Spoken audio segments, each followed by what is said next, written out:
Présent chaque samedi de l'été le samedi soir sur France 2 dans Fort Boyard, Olivier Mine et Cyril Ferraud ont noué au fil des années une solide amitié. Malgré cela, la presse s'entête à vouloir les diviser. Que serait un été sans Fort Boyard sur France 2 ? Alors que le jeu culte d'Olivier Mine est de retour ce samedi 5 août à 21h10, et avant une diffusion exceptionnelle, un jeudi, le 17 août prochain, le présentateur de 56 ans nous a accordé un entretien croisé avec Cyril Ferraud.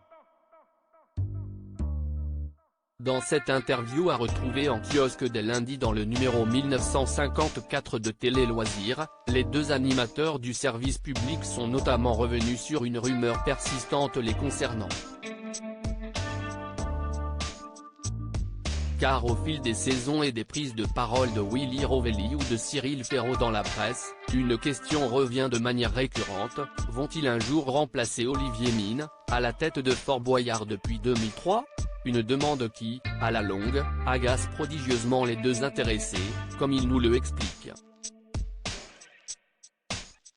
Olivier Mine: il y a toujours des gens pour se dire que la télé est le royaume des coups foireux, c'est un petit jeu qui ne m'intéresse absolument pas. Il y a toujours des gens pour se dire que quelqu'un va bien vouloir prendre votre place et que la télé est le royaume des coups foireux. Mais ce n'est pas parce qu'il y en a parfois qu'il y en a tout le temps et que ça s'applique à tout le monde. Ce n'est pas le cas avec Willy et Cyril, donc le débat est clos, nous confie ainsi Olivier Mine, rapidement rejoint par son camarade. La question ne se pose même pas, ce n'est pas mon rêve. Ça m'agace qu'on essaie toujours de tronquer ou transformer mes propos pour me faire dire que j'ai envie de pousser Olivier dans les escaliers. Et pourtant Dieu sait qu'il y en a des escaliers, à Fort Boyard, ironise Cyril Ferraud. Le message est passé. Cyril Ferraud: Olivier Mine m'a accueilli à bras ouverts dans Fort Boyard car au fil de notre entretien, si est surtout l'admiration respective que se portent Olivier Mine et Cyril Ferraud, qui transparaît.